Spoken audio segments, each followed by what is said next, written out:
আপনারা ভাবতেই পারবেন না আজ যে পাতুরির রেসিপিটা আপনাদের সাথে শেয়ার করব, এটা খেতে এতটাই মজার হবে যে এই পাতুরির রেসিপিটা দেখে আপনাদের সাথে সাথে লোভ লেগে যাবে আর একদম দেরি না করে চাইবেন তখনই বানিয়ে খেতে। আজ আমি আপনাদের বানিয়ে দেখাচ্ছি কাঁঠাল বীজের পাতুরি, যে পাতুরি থাকলে আপনাদের আর কোনো কিছু লাগবে না, সকালবেলা গরম ভাতের সাথে খেতে অমৃত লাগবে। নমস্কার বন্ধুরা, কেমন আছেন সবাই? আশা করি আপনারা সকলে খুব ভালো আছেন। তোফাস রান্নাবান্নায় আপনাদের সবাইকে স্বাগত জানাই।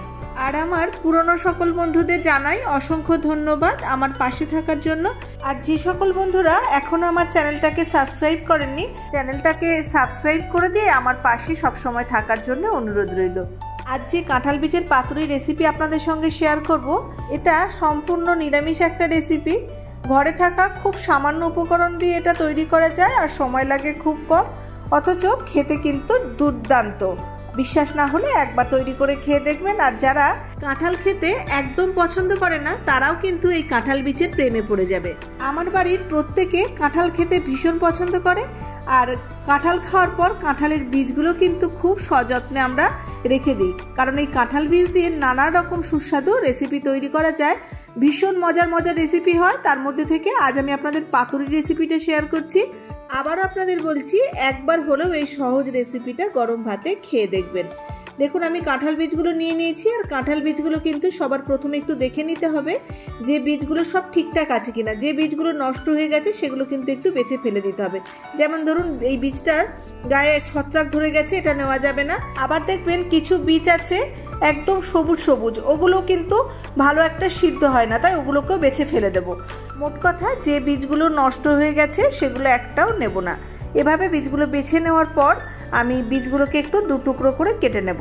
কাঁঠাল বীজগুলো কেটে নেওয়ার পর কাঁঠাল বীজের সাদা খোসাটাকে ছাড়িয়ে নিতে হবে। তবে প্রথমে যদি বীজগুলো এরকম দু টুকরো করে কেটে নেওয়া হয় তাহলে খোসাগুলো ছাড়িয়ে নিতে খুব সুবিধা হয়। আমি বীজগুলোকে ছুরি দিয়ে কেটে নিচ্ছি, আপনারা কিন্তু বটি দিয়েও দু টুকরো করে কেটে নিতে পারেন।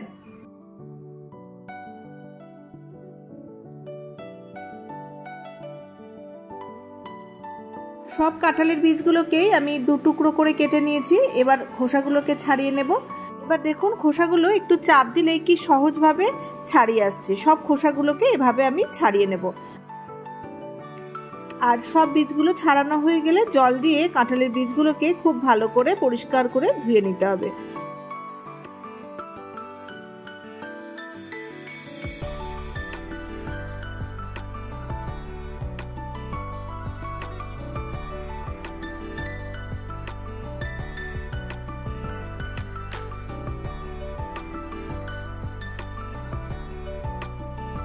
কাঁঠাল বীজগুলো বেছে নিয়ে তারপরে কেটে খোসাগুলো ছাড়িয়ে নেওয়া হয়ে গেছে।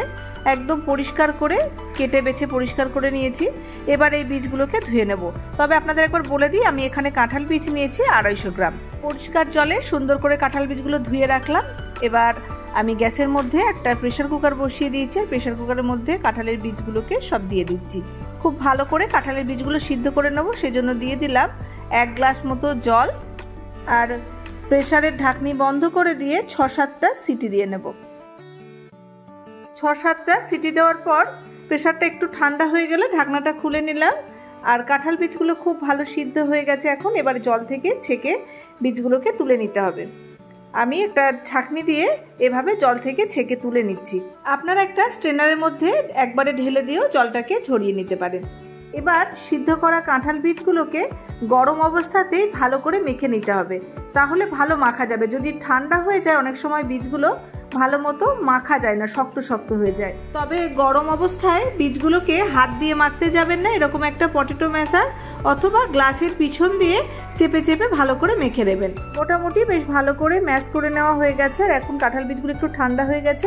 এবার হাত দিয়ে খুব ভালো করে চটকে মেখে নেব, যাতে দানা দানা হয়ে না থাকে। কাঁঠাল বীজগুলো কিছুটা কিছুটা গোটা গোটা হয়েছিল, সেগুলো যতটা সম্ভব আমি হাত দিয়ে চেপে চেপে ভালো করে একদম স্মুথ করে মেখে নেওয়ার চেষ্টা করেছি। এবার একটু মশলা বেটে রেডি করে নেব। এর জন্য একটা মিক্সির বাটি নিয়ে নিয়েছি আর মিক্সির বাটির মধ্যে দিয়ে দিচ্ছি 1 টেবিল চামচ সাদা সর্ষে আর দিয়ে দিলাম 4টে কাঁচা লঙ্কা, তবে ঝালটা আপনারা আপনাদের স্বাদ অনুযায়ী দেবেন। দিয়ে দিচ্ছি সামান্য একটু নুন।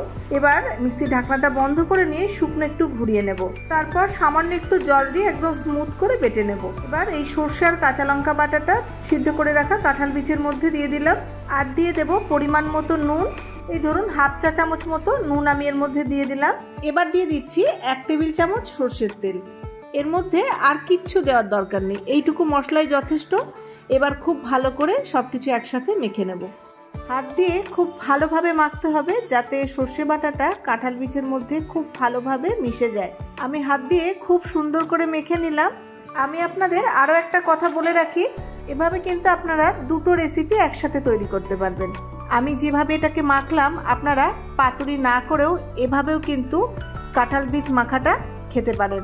দুর্দান্ত লাগে, আমার তো অসাধারণ লাগে। আমি যখনই পাতুরি তৈরি করি এভাবে মেখে কিছুটা আমার জন্য রেখে দিই, গরম ভাতে জাস্ট ফাটাফাটি লাগে। এবার পাতুরি করার জন্য আমি নিয়ে নিয়েছি কয়েকটা কুমড়ো পাতা। পাতাগুলোকে জল দিয়ে ধুয়ে খুব ভালো করে পরিষ্কার করে নিয়েছি। আর পাতার যে ডাঁটিটা আছে দেখুন আমি কিভাবে হাত দিয়ে ছাড়াচ্ছি। কুমড়ো পাতা এমনিতেই কিন্তু খুব খসখসে, তাই এভাবে ছাড়িয়ে নিলে পাতার খসখসে ভাবটা অনেকটা কমে যায়। আমি আজকে পাতুরিটা মিষ্টি কুমড়োর পাতা দিয়ে করে দেখাচ্ছি, তবে আপনারা চাইলে এটা চাল কুমড়োর পাতা অথবা কলার পাতা, আবার এটা কচুর পাতাতেও করে নিতে পারেন। তবে কলার পাতা দিয়ে করলে কলার পাতাটা ফেলে দিতে হয় রান্নার পরে, আর বাদবাকি যে পাতাগুলো বললাম এগুলো দিয়ে করলে রান্নার পরে পাতাটা ভাতের সাথে মেখে খেতে দারুণ লাগে। এবার পাতুরিগুলো সব তৈরি করে নেব। এর জন্য কুমড়োর পাতাটা নিয়ে নিলাম আর কাঁঠাল বীজ মাখা বেশ কিছুটা নিয়ে নিলাম। এবার পাতাটার উল্টো দিকে কিছুটা কাঁঠাল বীজ মাখা রেখে হাতে করে একটু চাপ দিয়ে একটু চ্যাপটা করে দিলাম, মানে যেভাবে আমরা কোনো বড়া ভাজি ঠিক সেরকম ভাবে একটু ছড়িয়ে দিলাম। এবার দেখুন আমি কিভাবে ভাঁজ করছি, এক সাইড থেকে আস্তে আস্তে মুড়িয়ে পাতাটাকে আমি সুন্দর করে ভাঁজ করে দিচ্ছি।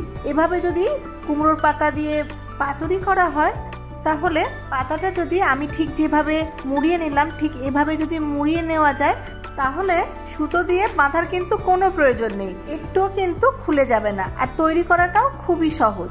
আর পাতুরি করার জন্য যখন কুমড়ো পাতাগুলো নিয়ে নেবেন তখন পাতাগুলো একটু কচি রেখে নিয়ে নেবেন, তাহলে পাতাগুলোও খেতে ভালো লাগবে। আপনাদের বোঝার সুবিধার জন্য আমি আরও 2-1টা পাতুরি তৈরি করে দেখিয়ে দিচ্ছি। আমি যেহেতু কুমড়ো পাতা নিয়েছি তাই একটা একটা করে তৈরি করে দেখাচ্ছি। তবে আপনারা যদি কলার পাতা অথবা কচুর পাতায় পাতুরি তৈরি করেন তাহলে সম্পূর্ণ কাঁঠাল বীজটাই পাতার মধ্যে দিয়ে মুড়িয়ে নিয়ে একবারেই পাতুরি তৈরি করে নেওয়া যাবে।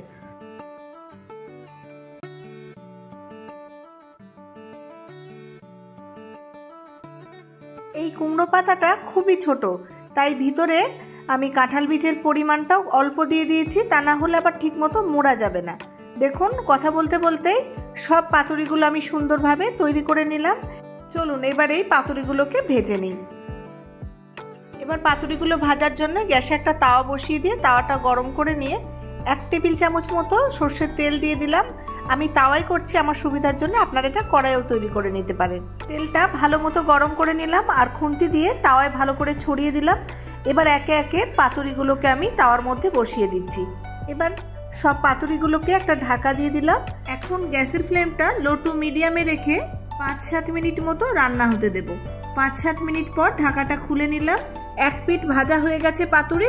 এবার আমি পাতুরিগুলোকে সব উল্টে দেব। সব পাতুরিগুলো উল্টে দিয়েছি, আবারও ঢাকা দিয়ে লো টু মিডিয়াম ফ্লেমে আরও 5-7 মিনিট অপর পিঠটাও ভেজে নেব। এখন ঢাকাটা খুলে নিয়েছি, 2 পিঠই আমার ভাজা হয়ে গেছে পাতুরি। দেখুন আমি আবার উল্টে দেখিয়ে দিচ্ছি, পাতুরির 2 পিঠই কিন্তু বেশ সুন্দর ভাজা হয়ে গেছে। এর চেয়ে আর খুব বেশি ভাজবো না, তাহলে যে কুমড়ো পাতাটা রয়েছে পাতাটা একদম পুরো কালো হয়ে যাবে, তখন আর পাতাটা খাওয়া যাবে না। এখন কুমড়ো পাতায় কাঁঠাল বীজের পাতুরি সম্পূর্ণ রেডি হয়ে গেছে। এবার এগুলোকে তুলে নিয়ে একদম ধোঁয়া ওঠা গরম গরম ভাতের সাথে আর গরম গরম পাতুরি পরিবেশন করে দেব। তবে ঠান্ডা হয়ে গেলে কিন্তু পাতুরি খুব একটা ভালো লাগবে না, এটা গরম গরম খেতেই ভালো লাগে। আপনারাও বাড়িতে একবার এভাবে তৈরি করে খেয়ে দেখবেন, আশা করি আপনাদেরও ভীষণ ভালো লাগবে। ভালো লাগলে একটা লাইক করবেন, সকলের সঙ্গে শেয়ার করবেন, আর আপনাদের কেমন লাগলো সেটা আমাকে কমেন্ট বক্সে জানাতে ভুলবেন না। আজকে এই পর্যন্তই, দেখা হবে আবার নতুন রেসিপি নিয়ে। ধন্যবাদ।